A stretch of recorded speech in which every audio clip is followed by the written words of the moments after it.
Hi, folks. Hope you can hear me. Steve Lewis here. We're going to go through YouTube. We're going to talk about the various aspects of YouTube and what Symphonic can do for you there, and also answer your questions. YouTube is kind of a complex and dense subject, a lot of ins and outs, as they say. So I'm here for you to answer your questions. Give you ideas. We can talk about the channel. We can talk about content ID. We can talk about optimization services. We can talk about channel management or multi-channel network membership. These are lots of things that are ongoing. If you can't hear me, please let me know in the chat. I'm going to ramble on here for a few minutes so we get some people joining, and then we'll go into the body of the presentation. Hope everyone's doing well on lockdown. I'm here in my dining room. Haven't left the house in a while except to go to the grocery store. And, now we've started getting a little takeout food. It's a crazy time, but what can you do? The music industry presses onward. Media consumption is at an all-time high. So that's good for us in the music industry. Live streaming is becoming part and parcel of what we do, which is great. If you've ever hesitated to get into live streaming, now's a good time to get into it. YouTube supports it. Twitch is a big community. Facebook, obviously. Instagram TV. Video is going strong. Streaming saw a little dip there for a minute. Audio streaming, I think a lot of that can be attributed to the lack of commuting there for a minute during the crisis. But the numbers have come back up. So people are streaming music again in the same numbers as last year around this time. So talking about YouTube today, I guess I'll get started. Let's see. Content ID is the content management system we use to monetize or block content across YouTube. And this can apply to any content. It can be own channel content from your channel. It can be art tracks, it can be user-generated content. Content ID is the system that's used to identify everything and monetize it. Some people block, but not generally at Symphonic. Our policy is to monetize everything. If you have exceptionally precious cargo or you want to implement blocking on other people's channels so that you're the only source for your material, that can be arranged. But it's advisable to at least monetize something on YouTube because there's 2 billion monthly active users. There's 600 hours of video uploaded every minute, which is incredible. So all of that can be done. And, it's a huge user base. It doesn't necessarily cross over with other user bases like Spotify, Apple Music, and all. So a lot of people, especially in the younger demographics, are going to YouTube first to get their music and to find music and discover music. So here's how Content ID works. A distributor such as ourselves will deliver assets to YouTube via a feed. These assets are consisting of metadata and audio. And then it creates in the YouTube system an asset, which is to say a container for your intellectual property, whether that's video, audio, or anything. This asset is then used to make a claim onto a video. So videos are uploaded all the time by users, and the assets are what make the claim. So you can think of an asset as a thing and a claim as an action, or a noun and a verb, if that helps you. So through your Content ID partner, you create assets from your intellectual property, whether that's audio or video. The partner who's delivering to Content ID will then create them and send them. Well, they send the metadata and audio or video to YouTube, who then creates an asset. The asset is used to claim uploaders' content. And as soon as someone uploads, a video is scanned against the Content ID database. So if you're properly monetizing or representing your content, monetize, block, whatever your policy is, it should be claimed if it's a match. And people do all kind of crazy things to try and get around that. They'll reverse images, they'll speed up or slow down music, but the system is pretty good at grabbing all that, even if it's been chopped and screwed, so to say. Once a successful claim has been created, then Content ID implements the policy, and that's either monetize, block, or track. Track is like monetize, but no ads are served, not used very much. So then the action applied, and the territorial restrictions of your distribution agreement will be applied as well. So if you've only got rights in certain territories, that's all taken care of. And you can apply different policies for different territories if you want to say block in Japan or something like that. So, we do all that content delivery via a feed. If you're going to deal with volume, you need to have a feed set up, which is DDEX standard for delivery. So that's Content ID. Another big section of YouTube is YouTube Music, aka YouTube Music Premium, which is to say that's a subscription music service within YouTube. And for that, a distributor such as Symphonic will deliver actual album content in the form of art tracks. Now you'll see these in their official album content. We deliver the artwork, the metadata, and the audio. And on YouTube's end, they stitch it into a video file, which then lives in a topic channel centered around the artist. Now, this is a little confusing for people because, you may have your own artist channel, and then all of a sudden there's a topic channel with all your album releases on it. So the solution to that is they have an official artist channel where you can stitch all that together, including your Vivo channel. We'll talk about that later. But YouTube Music Premium is a subscription music service whereby you can have an ad-free experience of YouTube, of the music content of YouTube. There's another service called Premium where you get ad-free of everything. It's a little confusing, but that it costs a little more. So it provides a tailored interface for the service oriented toward music streaming, and this can be found on your desktop at music.youtube.com. This is it's not so well publicized. Sometimes you'll land on there from a link, but it's like a dark mode experience of YouTube. It's very music centric. It serves up music. It has a great autoplay, but it's really the same website as www.youtube.com. It's just a different front end. So, it's geared toward music. It's going to serve you more music, but check it out if you haven't already, music.youtube.com. And that is similar to the YouTube Music app experience. It's got a nice layout. The autoplay is really what they seem to be going for. They got curated playlists, which were shunted over from Google Play Music, and now they're in YouTube. Google Play Music's going away, by the way, sometime near the end of this year. So it's all going to be YouTube Music, by the way.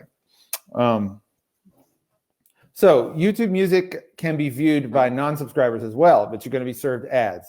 So the difference is not what material you can look at, although there are some times when people can keep things behind a paywall. It doesn't seem like it's going to be the norm. You can pretty much see everything that a subscriber would see, but you're going to be served ads. That's the difference. So you can use the YouTube Music app as a subscriber or as just an ad-supported user. YouTube, okay, so that's YouTube Music. YouTube Channels is the traditional use of YouTube, where you create a hub for your entire video life. As an artist or as a label, it's always been great. You can put things up there for promotional purposes. You can put entire tracks. You can put official music videos.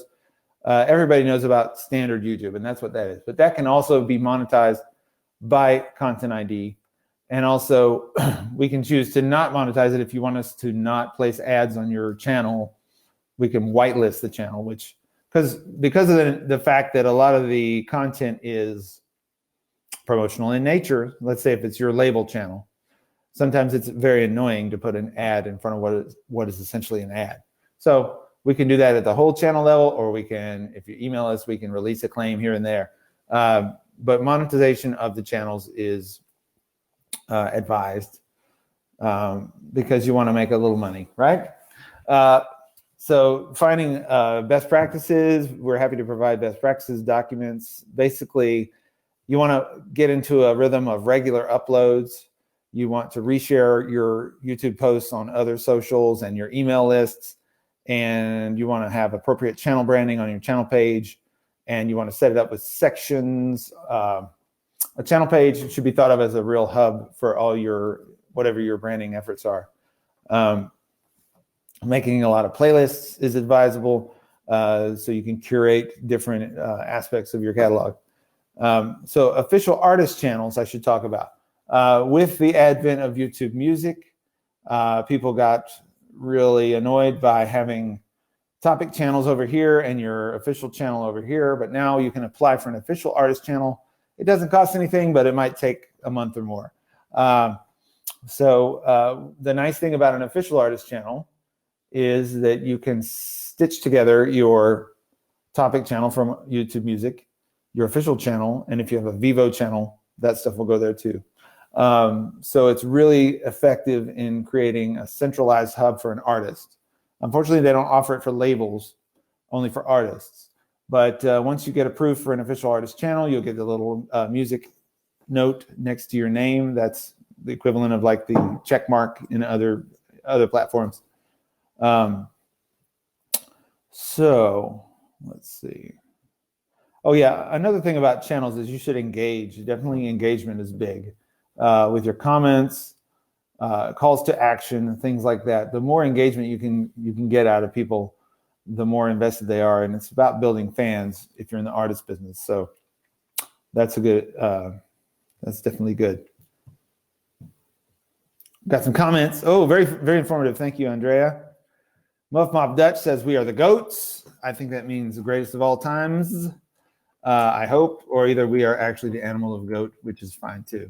It's a wonderful animal that will eat anything. So let me talk about what Symphonic can do for you.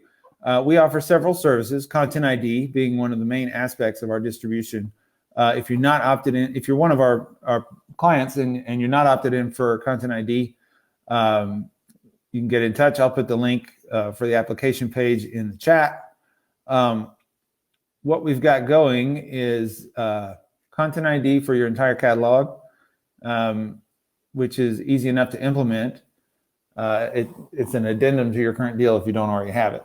And I would advise everybody to get it. If there are certain types of content that are not eligible for Content ID, though, I should mention that if you're very sample heavy in your tracks, that can be a problem. If you have non-exclusive licenses, let's say if you're putting out compilations, the odds are like somebody who is the master owner is going to have those rights, and you won't be able to monetize that if you're not close to being the master owner. There's a lot of conflicts that arise from that because it's the nature of the music business for tracks to get licensed all over the place. However, YouTube, being a tech company, would really like it to be one iteration of everything. And so if, let's say, there's a Buddy Holly tune that's owned by RCA or whoever, and it's been licensed around a million times on compilations, there's a lot of compilations who just deliver everything. And let's say Buddy Holly every day gets entered as a valid asset and it's up against the original. Well, ultimately, the original is going to win out. The original iteration from whatever big label made that back in the 50s. So how do you like my antiquated references? 20th century for you there, popping its head up. So basically, if you don't have exclusivity of your tracks, it's not a good idea to try and assert yourself in Content ID. But we can make exceptions. You know, if your whole catalog is some are exclusive, some are not, we can get some spreadsheets going and figure it out. So don't let it put you off completely from Content ID if you just have some that are non-exclusive or some that are samples. Sample packs, beats that come from sample packs tend to not work so well.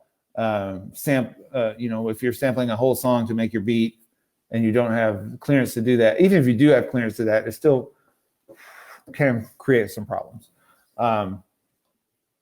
So, and public domain, is not welcome. Other kinds of proprietary remasters, you know, maybe some people clean up an old recording. That doesn't work against the master owner, even if the master recording sounds not as good. So that's what's up with Content ID, the caveats. Okay, we do a service called channel optimization. Channel optimization is a transactional service whereby we can go in for a fee and trick out your channel with search engine optimization in mind. We do the keywords, we do the channel keywords and some video keywords. We'll load up your videos with content, that is to say, end screens, cards, things that redirect users back to your content. We'll take care of some graphic design elements. So if you just don't know where to get started with YouTube, we can help you out with that. And I will include all these links in the chat.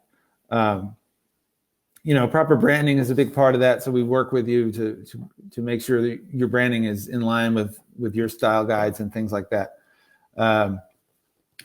Let's see. And then we provide an end of service review. We can do that for a month. We can do it for 3 months, and then there's longer options too. And it's a quote-based service. So I'll share that link. Let's see. Another service we provide at Symphonic is YouTube channel management.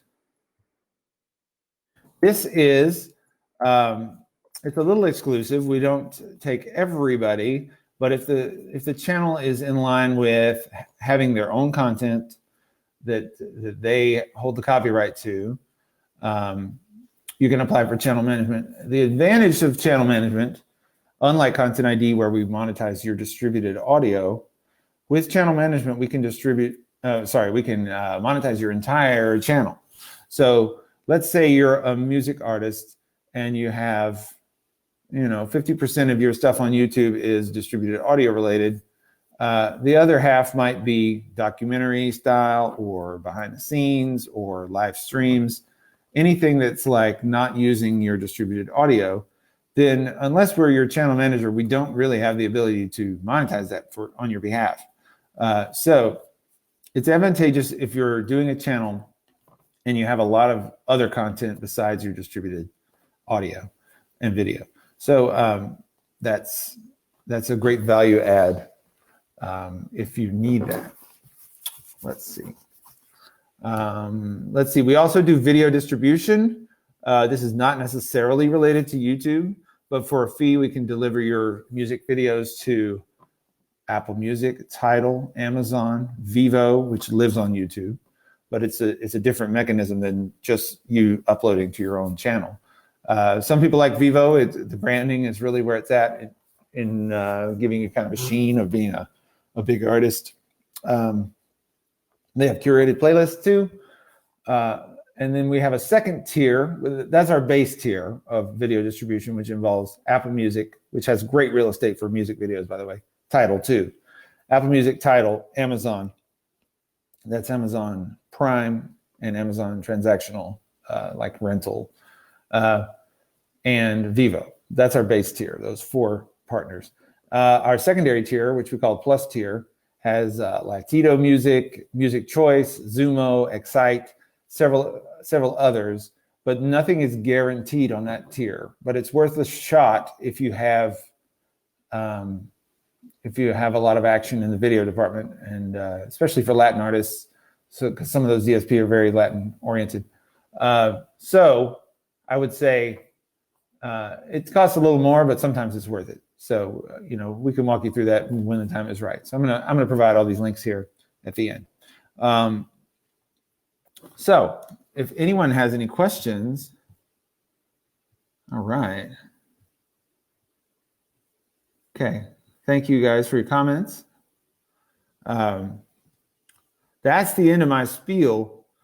If you guys have questions, I would encourage you to put them in the chat, and I'm going to go ahead and grab some of these links for you.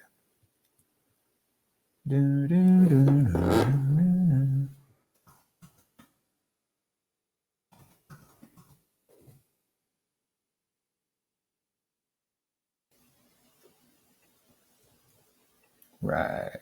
Here's a link to the Content ID application.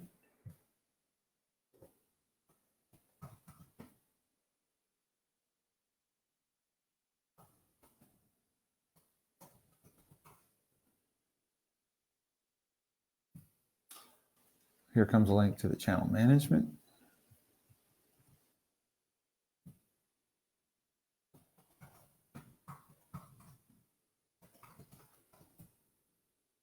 Here's a link to our optimization product.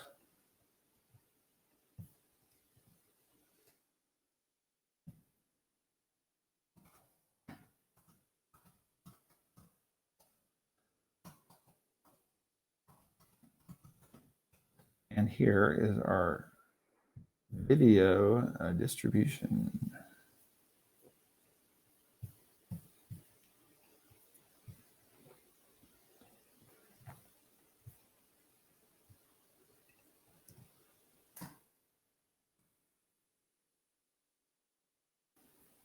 Okay, so grab those links if you can. We have some comments and questions. All right.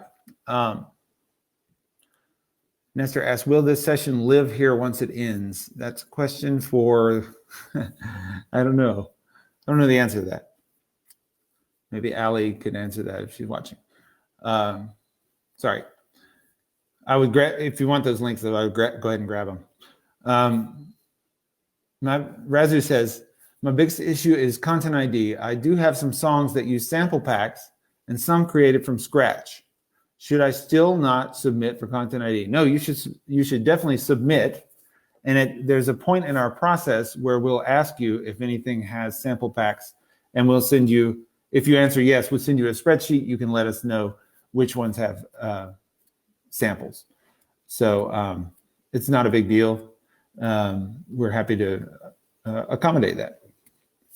Nick asks, what's the simplest thing artists can do to optimize their videos on YouTube? I would say go to your channel, make sure you create a lot of meaningful information in your about page on the channel. This is very searchable. You know, when you're creating a video, you create a lot of keywords in the tag section, but just as searchable as tags are the content of your description on the video level, and on the channel level, your about page. So you want to put, you know, I'm an artist that does blah, blah, blah. Some of my favorite artists are big artists, big artists, big artists, you know, that's related to you. And you know, genre. So you're including keywords in your descriptions. You're including it in your about section. So if you're, you know, deep house, or if you're vaporwave, whatever your jam is, you know, you want to include those terms in there and related terms, and popular artists in those genres. Just squeeze it in. It's, you know, that's kind of the art of blog writing these days, is just squeeze in as many keywords as you can. But it's a good idea because those are just as searchable. I would say thumbnails are a big deal too. There's many environments in YouTube, like on the app, where you're not going, you know, you want to get into people's recommended videos through search engine optimization and relevance for the algorithms. But there's many environments like the tile at the end of a video screen where the metadata of your title is not going to be displayed. So it's a good idea to have your title and the artist name in your thumbnail. You want to have a relevant graphic image. Screenshots work, or branding works, but using a custom thumbnail is highly recommended because it really improves clickability. Okay. Razu asks, should I remove text from thumbnails? I would say no.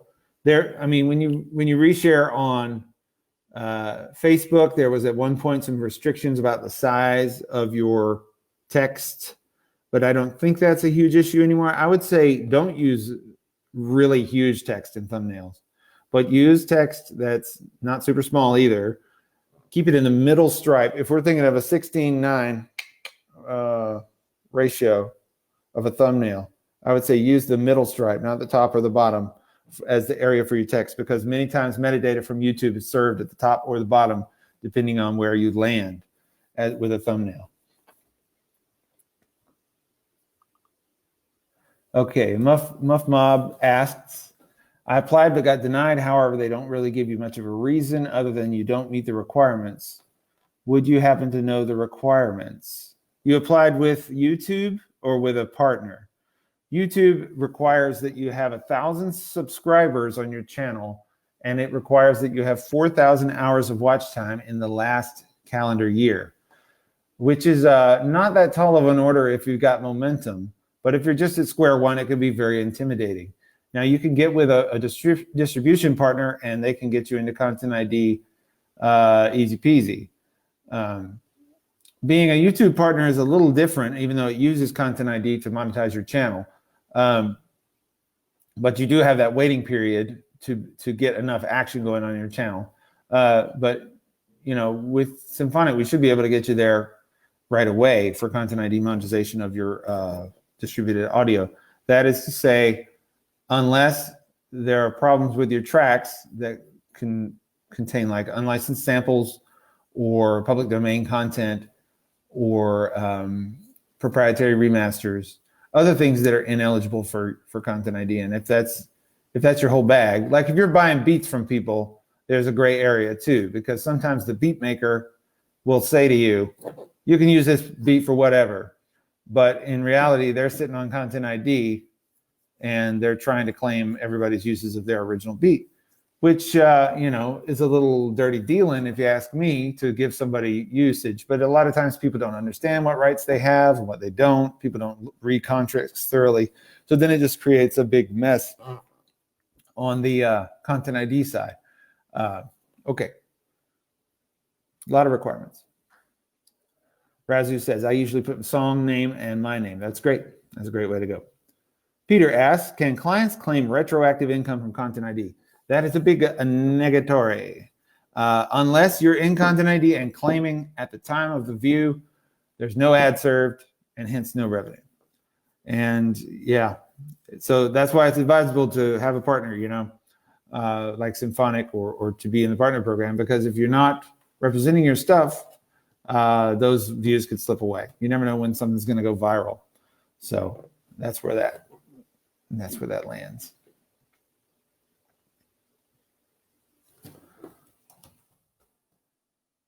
Okay, I'm just going to place a little link here about what's eligible for Content ID and what's not. This is a pretty good resource from a Google forum about what you can put on Content ID and whatnot. For example,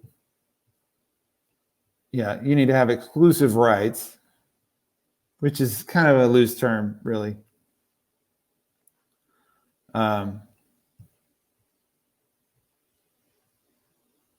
Karaoke recordings, remasters, sound alikes, sound effects, sound beds, production loops. All of these things are ineligible because it's just the mechanics of the thing. Because they're trying to identify audio, and it's used all over the place. And so therefore, if something gets used a whole lot by a lot of producers or beat makers, then it's ineligible for this particular system because it sounds, it's the same audio. That doesn't prevent you from releasing everywhere else if you got the rights. It all comes down to what rights you have. But this is just one of those systems for UGC, user-generated content, like other platforms for UGC, where it's too confusing for the technology solution, so it doesn't work. Okay, Muff Mob says, I do apologize. That was the second part of my first question about the sync license through Bodega. Bodega is very selective. I will say this. They want to have your publishing in hand and easy to clear. And then it has to show a lot of promise for our experts. John Mizrahi, head of Bodega, is very in touch with what music supervisors want. And, sync is a very, it can be lucrative business. And, it's just very selective. There are certain styles that get lots of syncs, and then 2 years later it all changes. So you got to be a pro and you got to be deep in it to really get action on that. So maybe try again and you could apply again when you have a new release, I would say. But that's bodega, not really my department. Well, thank you, everybody. If there's any more questions, I'll stay on for a minute longer. And, happy to have this kind of forum. And hopefully you can put these links to use. If there's any services that Symphonic offers, it would be handy for what you do. I'm going to have a nice drink of water.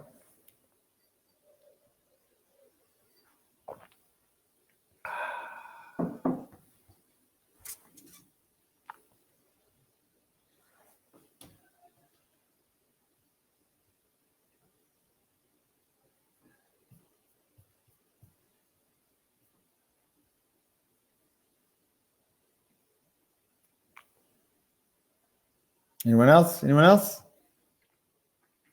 Going once, going twice. All right, well, thanks so much, everybody.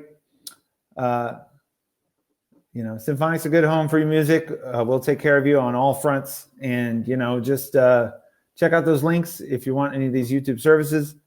And, we got another question. What about live concert footage? Nick asks on YouTube. How should an artist properly exploit that?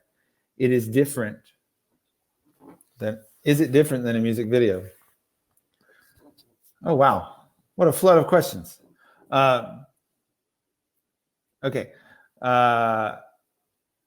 Live video uploaded by users is tough because unless you have your own live performance as a reference file, that is to say, something you've entered into Content ID, then there's no way they can match it up exactly. But if you're uploading it to your channel and you want us to monetize it, let's say you're not, through the channel management relationship, it would be easy because whatever you upload to your channel gets monetized on your behalf by us. But if you want us to, we could make some exceptions and create some assets for you. If you have a lot of live stuff that you want to monetize, or you could just make it into a release, that would work too. But it's looking for an exact match to a studio recording or a live recording that's, released. So if it's different iterations of the same material with the little ticks and nuances that make live performance different, it won't necessarily claim all of it. It might claim some of it, especially if you're performing with tracks. But, the solution would be to try and get on channel management or to, contact me or someone on the YouTube team and we could make a special case for collecting some live stuff if you have live recordings. Nestor asked, will Symphonic host any sessions at LAMC? I think probably so. I don't know, though. That's a question for Jeanette. Feel free to chime in. All right. Okay, guys. Thanks so much. We'll see you real soon.